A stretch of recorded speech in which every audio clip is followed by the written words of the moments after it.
Hear that? Believe it or not, summer is just around the corner. Luckily, Armor All, America's most trusted auto appearance brand, has what your car needs to get that perfect summer shine. Plus, now through May 31st, we'll give you $5 for every $20 you spend on Armor All products. That means car wash pods, protectant, tire shine, you name it. Find out how to get your $5 rebate at armorall.com. Armor All, less work, more clean. Terms apply. Regular listeners know that I'm a big fan of mountain biking at night, and having a reliable bright light is crucial. Glowworm is a mountain bike light brand founded almost a decade ago by two mountain bikers in New Zealand, and today the company offers some of the most customizable, highest quality bike lights on the market. Glowworm's complete line of lights start at 1200 lumens and range up to a blinding 3400 lumens, all at reasonable prices. There are a few things Glowworm does differently that makes their lights unique and highly customizable. The optics can be swapped at home depending on the types of trails you ride, and their lights use standard GoPro style and quarter-turn mounts. Many of the lights work with a bar-mounted remote, which can be used to control one or more lights at once. Right now, Glowworm is offering 20% off all light systems on their website with the coupon code SingleTracks19. Go to glowwormlights.co.nz, that's G-L-O worm, Lites.co.nz, or click the link in the show notes to take advantage of this offer. The next time you're shopping for mountain bike gear, check out singletracks.com/deals. Each week, we share our favorite product picks and exclusive coupon codes from our partners. You can also use the page to search for whatever you're buying, from complete mountain bikes to brake sets and tire sealant. That's singletracks.com/deals. And to get our weekly picks delivered to your inbox, be sure to sign up for our newsletter. Links to the newsletter and deals page are in the show notes. Hey everybody, welcome to the Single Tracks podcast.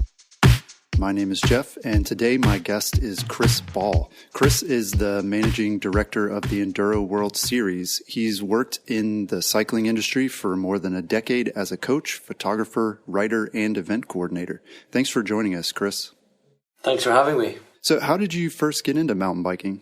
I guess like most other people, really, it wasn't a planned foray into mountain biking. I was pretty young. I was at school. A good local bike shop in town had opened up.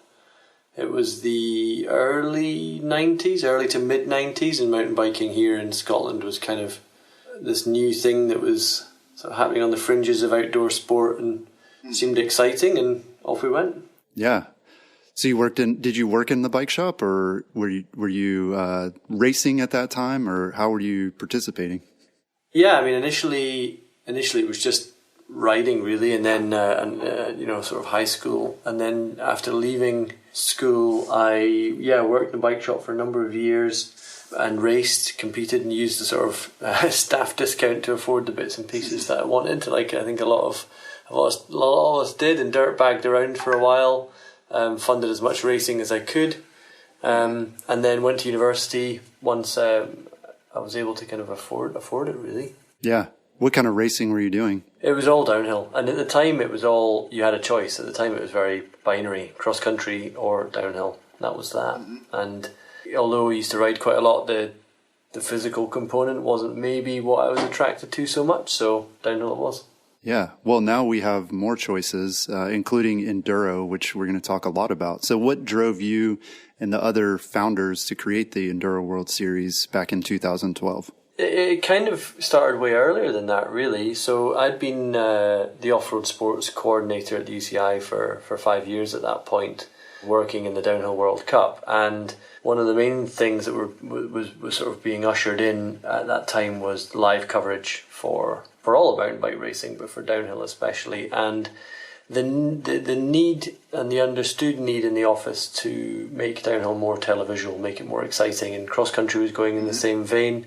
The guys working in the cross-country world were from a cyclocross background and understood the need to make things better for the on-site spectator and for the sort of television product, for want of a better word. So you saw the Olympics, go from Atlanta, where it was this big rangy course in the mid-90s, right down to London, where it was just over 5 kilometres a lap and no trees. And, downhill was needing to go in the same way, because people still complain of the coverage in downhill, but it's it's a savagely difficult and expensive thing to cover. So we were moving downhill in the way to make it better to cover, to grow the fan base, to make it just generally a better thing. And that obviously, I saw a divorce in that from actual mountain biking, right?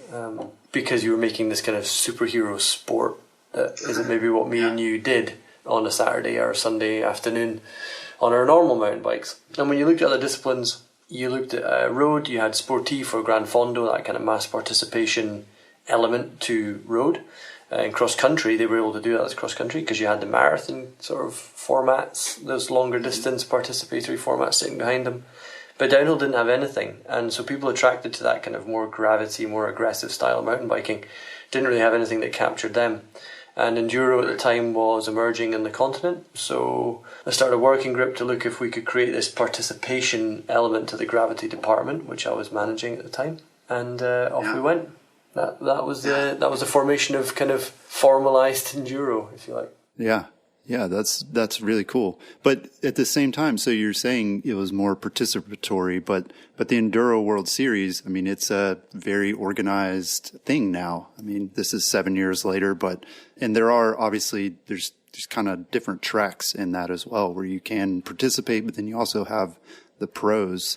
So how did that, forming this formal organization, the EWS, how did that sort of fit with your idea of making a sport that more people could participate in? Great question. So I guess there's two parts to the answer. You've got one where the very core ethos of the whole sport is in that pro-and-am, shared trail, shared experience model of participatory sport like we talked about. So exactly, the new structure we launched this year with the EWS 80 and 100, which is 80% and 100% of the course, and the EWS, which is qualify for sort of pro-level racing. The ethos that existed 10 years ago still exists now in that not elite level sport. Everyone can come and do it at a certain level.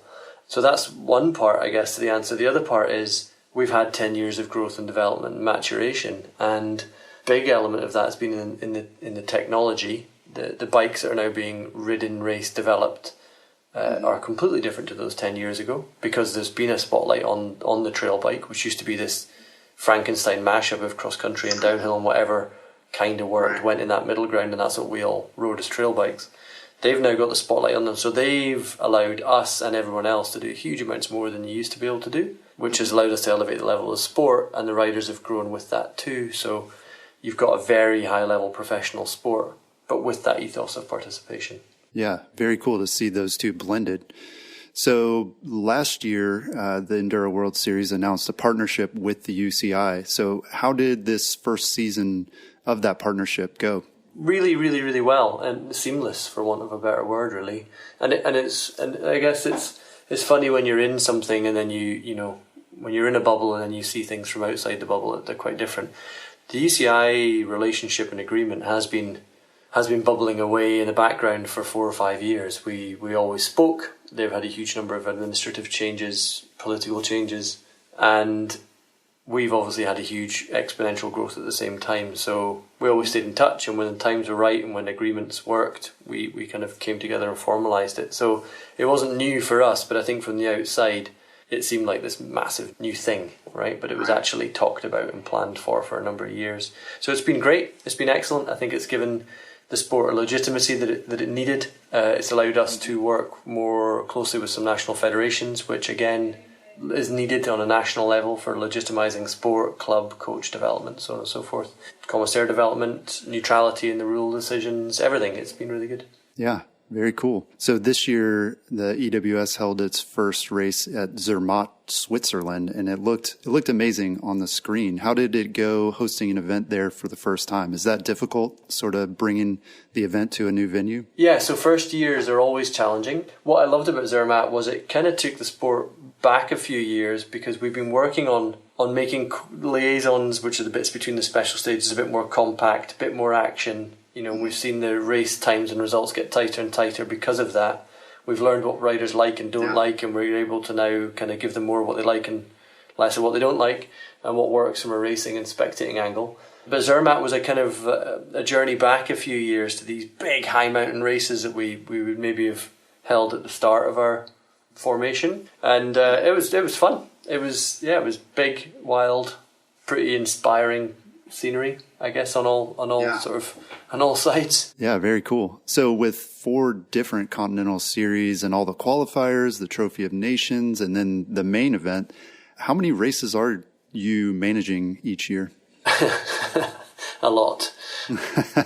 I mean, yeah, so it depends what you mean by managing. Obviously, the management level at a World Series or Trophy of Nations event is 100% hands-on. You know, we bring a large number of staff and services to those events. Everything is planned to the nth degree. And as you drop down those tiers, we have less and less involvement, and, you know, there's more and more local management, and to the point where qualifiers are entirely regional events, which we only ask for certain standards to be kept and maintained. But if you look at the calendar, it's now, I think in 2019 we had 79 events in 24 countries. Wow, that's incredible. Did you ever think that it would grow so quickly and reach so many different places?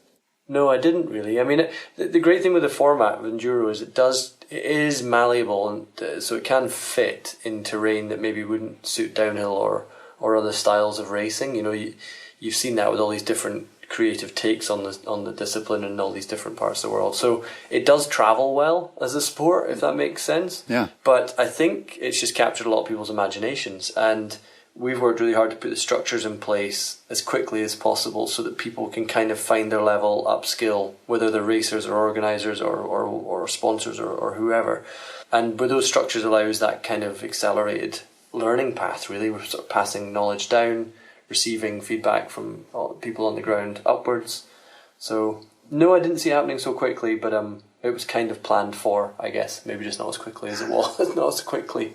That's all. Yeah. I mean, are there venues and different organizations that are, you know, kind of begging you to host an event or to allow them to put on one of the qualifiers of the Continental Series? I mean, it seems like at this point you can kind of take your pick of where you're having those events. Yeah, absolutely. No, we do kind of work 2 to 3 years out now on World Series venue selection. So what you'll see in 2021 calendar, 2022 calendar is kind of being decided now as we speak, really literally this week. The idea that we have a huge list of venues to pick from is in some ways true, but also a large part of that tiered structure of qualifiers and continentals is that we can bring events in and then kind of upskill them on the way through. So there's space for more events at those lower levels.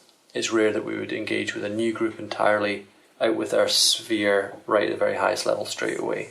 It happens, but it's rare. So yeah, we've got a lot of venues, we've got a lot of countries, but we're just trying to make everyone deliver as best as they can with what they have and be as accommodating as possible. Yeah. So one of the newest announcements from the Enduro World Series is something called EWS Travel. So tell us a little bit about that and what sort of prompted that new idea. Yeah, it's a great one. I mean, it's actually we work in combination with a really well respected travel operator, Highlands and Islands, who are also a Scottish company, just like us, based only a few hours up the road from here.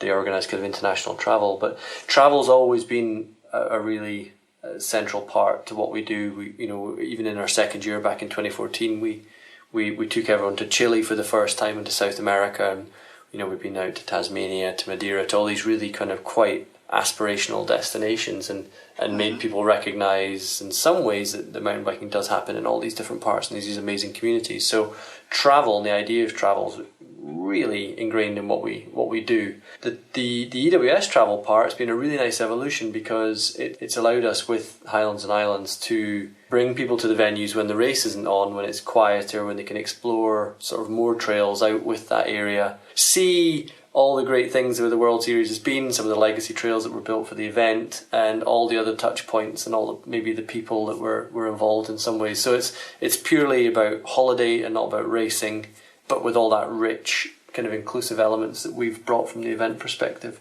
And on our side, it also allows us to kind of work with venues in the longer term as well, because these things take huge amounts of passion and hours and energy to put on, and it's sometimes a shame to kind of on the podium, you know, champagne cork goes, everyone's happy, hugs, and then maybe see you next year, maybe not, depending on where it is. This gives us the opportunity to keep working with those communities and keep them, keep the spotlight on them, keep bringing people there, seeing the great riding that they have, and the experiences they can offer. So it's a really cool thing.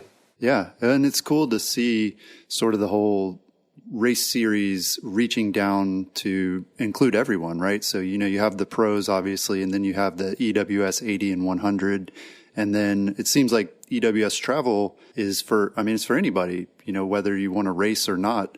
Anybody can go and experience that in, a totally competition-free environment. Exactly right. Like we want to, our racers want to race on the best trails, but that's not unique. Everyone wants to ride the best trails. So this is a way of people that aren't racers or racing or really interested in that, but still mountain bikers, just like all of us, to go to the same venues and experience the same things. Yeah. Well, you mentioned giving back to some of these communities where EWS events take place. Tell us a little bit about some of the trail work and trail maintenance that you're doing, and especially your relationship with soil searching. Yeah. So obviously, as a whole industry, but especially as a mountain bike race series, which is what we are, nothing happens without trails to ride on. I mean, it's as simple as that. And especially events, they can put, especially when we've experienced some bad weather in the past, they can put a lot of impact onto a trail network over a very short space of time. So I think we have a position of responsibility to at least do our best to say, sustainable management of trail networks is really important. And although we maybe can't do everything, we do as much as we can to at least make that a part of the discussion, so that it sort of becomes more ingrained in our culture of these trails don't exist, out of nowhere, and they don't look after themselves, and just that responsible culture, really, sponsor a responsible outdoor code in many ways, looking after the environment that we all want to enjoy in our spare time. So with soil searching, we've hosted a number of dig days, a post event, again sort of involving the community or the main trail builders that built the trail. They've done a great job of sort of bringing key people together, involving some volunteers in sort of patching up areas of trail, or in some places we've actually built new section trail, nothing to do with our event, but with the idea of just having a discussion around trail building. In other places we've tried to assist with trail associations and sort of give them the best models that we've learned from other parts of the world. So, okay, there's a growing trail network here, how's it funded, how's it managed, how's it maintained? Well, we travel around the world, we see 1,000,001 different ways of skinning the same cat, so we can pass that information across in those regards. And then when it comes to straight up simple funding, we have a Trail of the Year award, which is part of soil searching. So one trail from every race is selected and then voted by the riders at the end of the year as the best one, and the trail builders themselves get awarded a prize. And the idea there was that the not just the racers stand on a podium, but the trail builders also are included in this, so they get a trophy at the end of the year, which comes with a cash prize to be donated to a trail charity of their choice. And that can go anywhere. So the really cool thing was in Tasmania, when they won it the first year, they said, well, you know what, our trail network's government funded, we don't need the money. There's this really cool wheelchair access, this sort of like adaptive cycling access trail charity over on the west coast of Australia, over by Perth. They're really looking for funding, so they sort of donated their prize, which we donated to them. It's just fantastic. So yeah, loads of stuff, but really the whole thing's just around making it part of the conversation, Yeah, I imagine too, over time, by hosting these events, a lot of trail networks are expanded and built. What are some sort of examples of trail systems that have really been improved after the EWS started using the trails? Yeah, lots. I mean, it's really interesting because whether it's from a sort of showcase of something new at a venue to give it extra excitement on event weekend, or it's a need for a trail network to put something in place to actually be able to host the event, it's really uncommon. I don't think it's ever happened that we've gone somewhere and a new trail hasn't been built, or in cases of Finale or Aensa in Spain, where they've not sort of recommissioned old trail up to the modern day standard to bring into the network. And the other cool thing we quite often see is that illegal trails that maybe have been built by locals have been sanctioned and adopted into trail networks officially, right? Because we want them for the event, but we would never run an international event on an illegal, unsanctioned trail. So It often puts the pressure on local government to actually engage with the community in that regard. So it's really normal that we would leave an area with a larger trail network, or at least a trail network that's been a bit updated. Yeah, that's really cool. So next year in 2020, we'll see the first Enduro World Series e-bike races. Can you talk a little bit about what led you and the board to consider taking on this new genre of mountain bike racing? Yeah, well, that should be a podcast in its own right, I think. How do we distill that into a few minutes? So, I mean, we all know that e-bikes are here. They're a large part of our future. I know that that's a pretty inflammatory topic. Personally, I ride an e-bike a lot. You know, my wife rides an e-bike a lot. A lot of the staff in the EWS ride e-bikes all the time. It depends I think a lot of how much exposure you've had to them. But I think when you use them to ride and when you use them to ride in certain ways, you realise just the potential that they offer. So, you know, especially Fred Glow, one of our board members based in the south of France, which has been far ahead of the global curve in terms of mountain bike e-biking, he's for a number of years said, like, this is going to allow us to do a whole load of cool stuff, and this is going to bring in so many new people, and this is going to be a really nice part of the sport. So we actually hosted a test event over a year ago now in Finale to see kind of how it would work in a racing enduro format perspective, to really kind of educate us and some of the kind of industry members and racers that we'd invited along. It was quite a closed sort of 50 people-ish event where it was very much just feedback driven. We all sat down for dinner after and said, how was that and what did we learn? So it's been in our world for quite a while. At the same time, there's obviously this huge global fight around trail access. Will e-bikes damage trail access for mountain bikers? Will it do the opposite? And then in Europe, and especially around France, there's been this big fight between the motorcycle federations and the mountain bike cycling federations, so FIM versus UCI, so on and so forth. And is e-bike a motorbike or is it not? And ultimately, whatever your views on e-bikes, as we talk about e-bikes, which is sort of pedal assist or pedelecs as it can be called too, if they're ever viewed as a motorbike, it will crush all mountain bike cycling industry development in the next sort of 15 to 20 years. So they very much need to be seen as bikes because they are bikes. They are bikes that we would ride just with electric assist. So there was very much a need with the UCI and their World Championships in Mont Saint Anne to say, you know what, no, e-bikes are bikes and therefore they need to be in our family.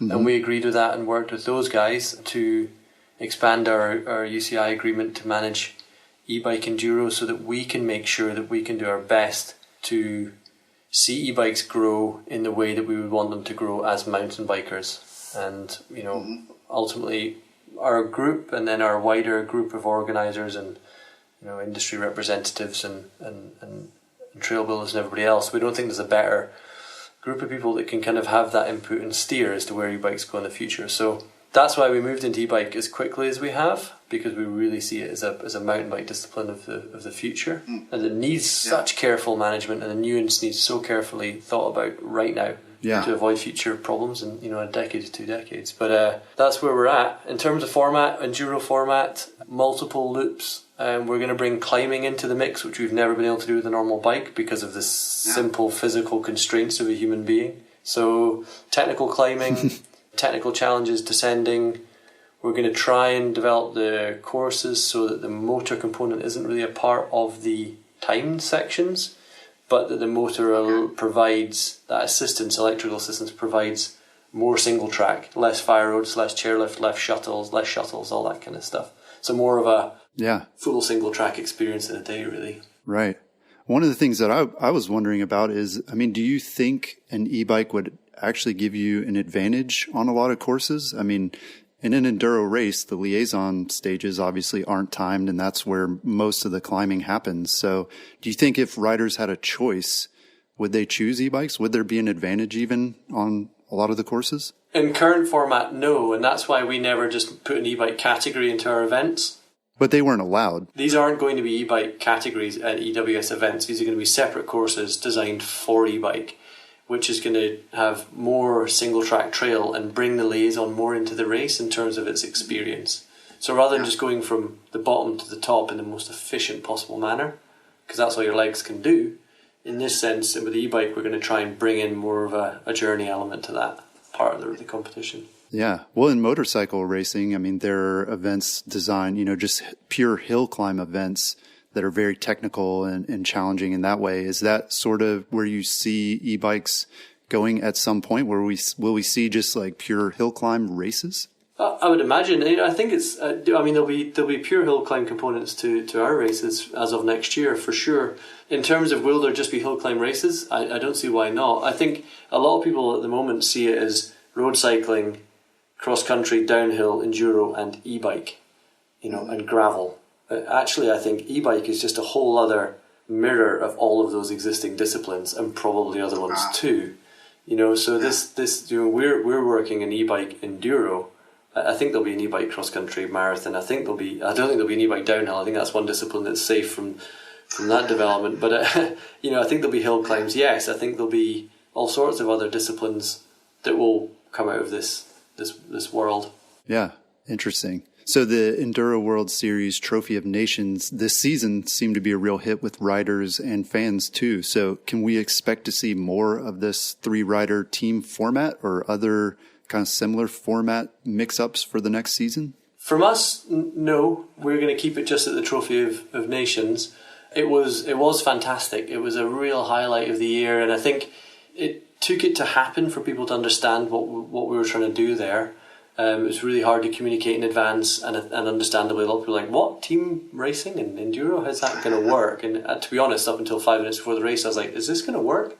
But it worked really well, so that was good. And bringing a team dynamic into what is often, or really is, an individual sport, mountain biking when you're competing, was really fun. And I think having it for us as a one-off in the year is great. I don't think we would do it more in other places because I think it would take the edge and the shine off that. But I have heard of other organisers wanting to organise events of that format in their own regions for bringing riders together. So that is really cool. So I would imagine we'll see more team racing because people have seen that it's such a cool thing to do.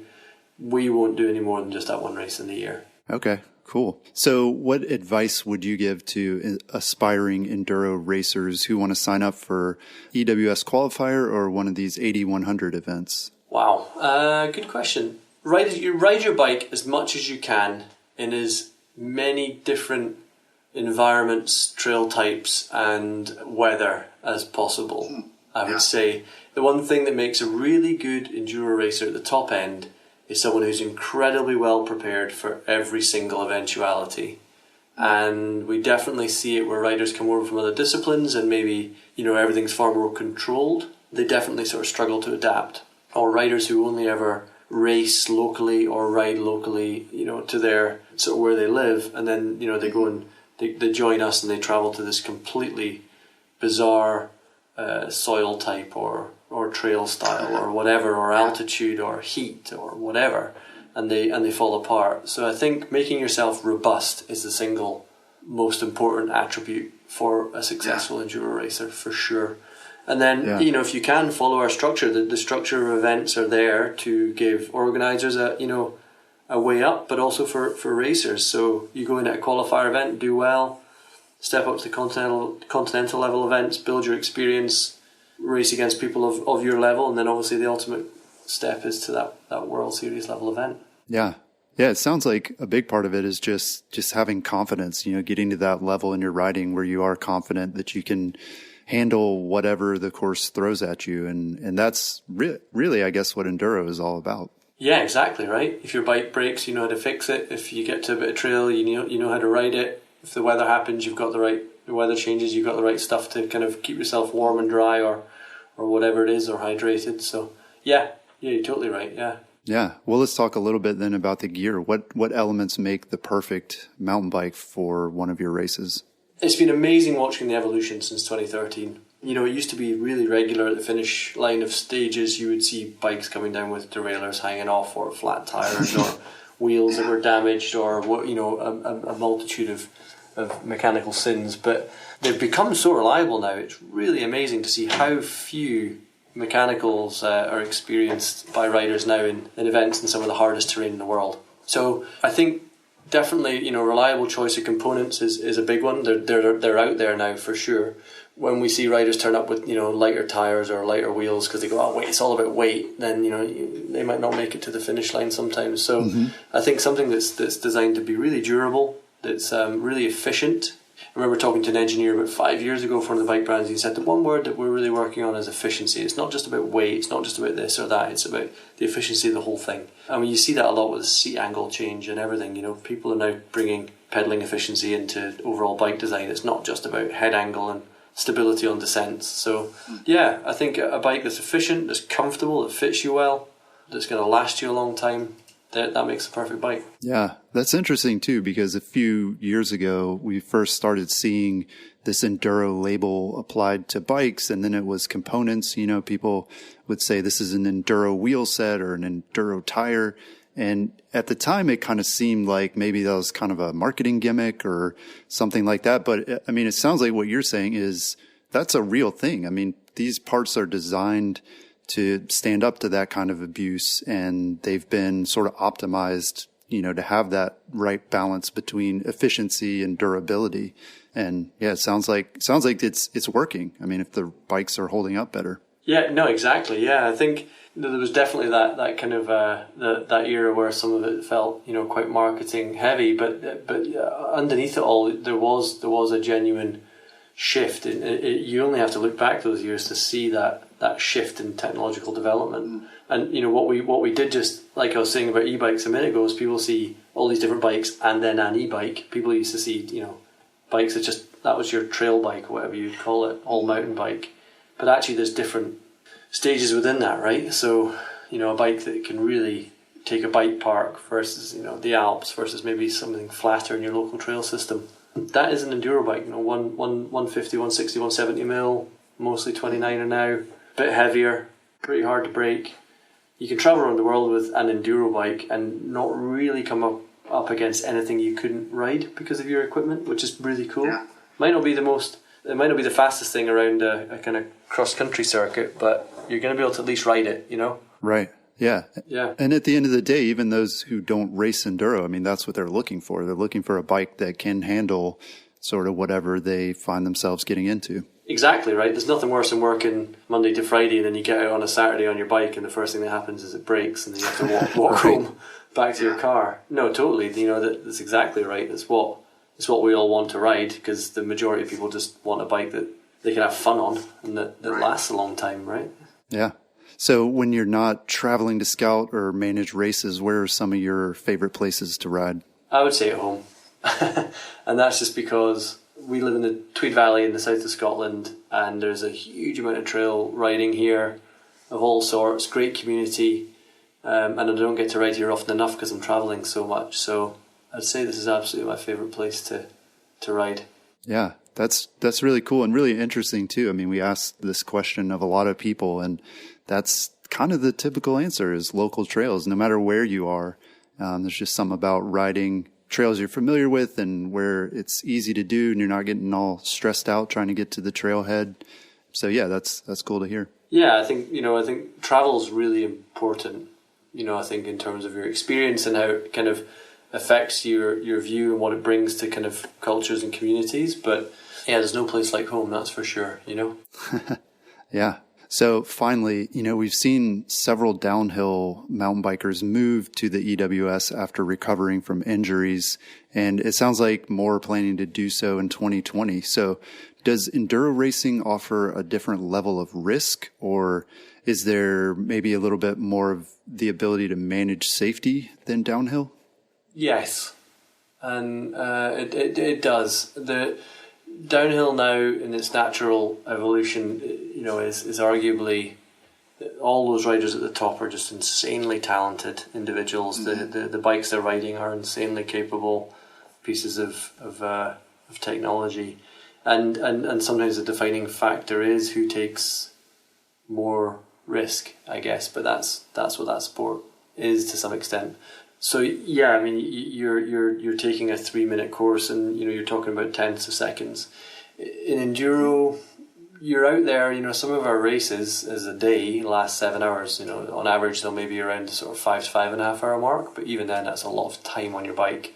And in that time, everyone makes mistakes, and everyone has highs, and everyone has lows, and everyone goes really fast through a section, and everyone goes really slow and falls off through another section. So, you know, there's always a way of mitigating risk. You don't need, you know, often when you look at a trail with a super high risk rock garden line that you could gap or whatever. In a downhill race, and this isn't anything against downhill, I love downhill to bits, but that's what you have to do to be in the competition. That's what makes it so good.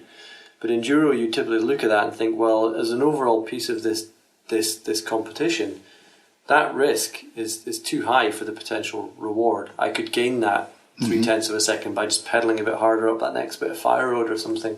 So there is space to manage risk, and you do see riders maybe from downhill who were less consistent, far more consistent in enduro, I think, because they're super talented individuals, but they're able to make those mistakes and balance them with other moments of genius. So yeah, there is less of a forced risk in enduro for sure. But saying that, the level of racing now in enduro has gone so high. This year something happened. I don't know what was in the, it's really jumped up, and we're seeing races down to second. So of course they're both risk. There's risk in both disciplines, of course. Right. But I think there's definitely, as your question puts it, there's more of an ability to manage that risk. So some of the things, like you mentioned, enduro obviously does have some safety concerns as well. One of the things that's different from downhill is on-site racing, where downhill, it seems like the courses are a little more controlled. People are able to sort of check them out more in advance. But the Enduro World Series has been implementing sort of more safety features over the years. So can you talk a little bit about that, how sort of safety has evolved in enduro over the last several seasons? Yeah, of course. I mean, it's a huge priority of ours. We'd spent 3 years doing a pretty large medical study that we released in the middle of this season that was geared towards making sure that any safety decision that we make is actually informed and based on sort of scientific evidence rather than just kind of what we think, because safety is such an emotional topic that it's easy to go a bit wayward sometimes in what feels safe versus what actually is safe, or what is high risk and what actually is high risk. Yeah, so we've been working through a number of different things over the years in terms of safety. One of the things, I think probably the biggest rule that would reflect your question is in downhill, obviously you have a course, it's quite short. You do that as many times as you want in the training window, and then you race it. So you would typically enter that race environment knowing every single inch of the trail, or you should do. Right. You know exactly the lines you can do, where you brake, where you don't brake, how things feel, how fast you can go. In enduro, what we've done, training used to be quite open for us in the early years as things were developing, and riders were, as they were getting fitter and fitter, more physically prepared, they were doing far more in a build-up to an event than I ever thought possible.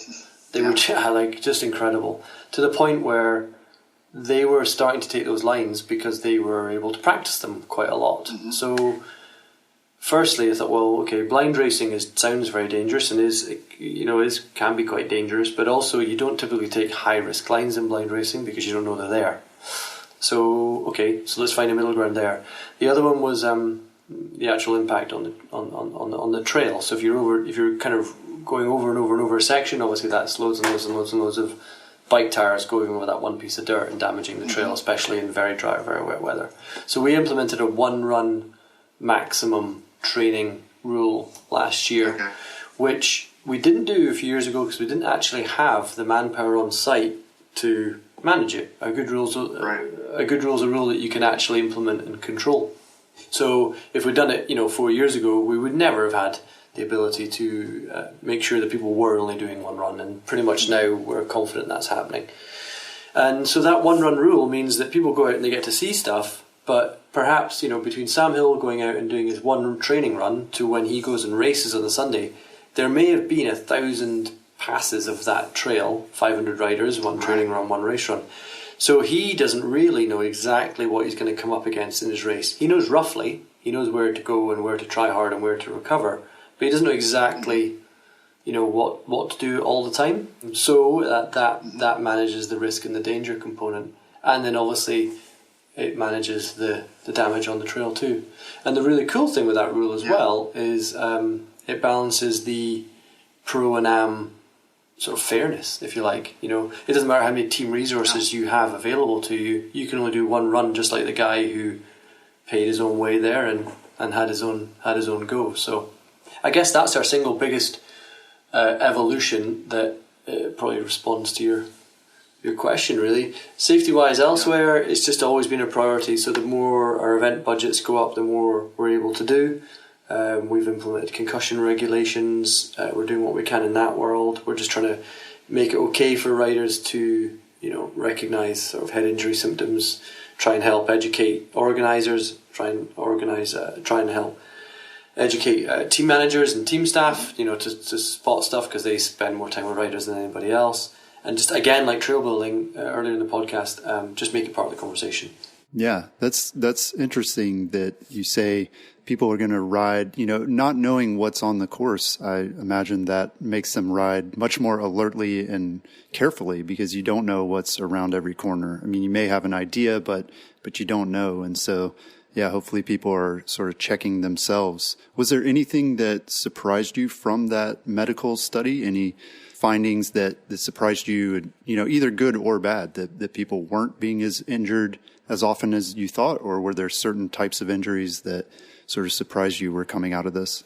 Most of it was just really nice evidence for what you kind of think.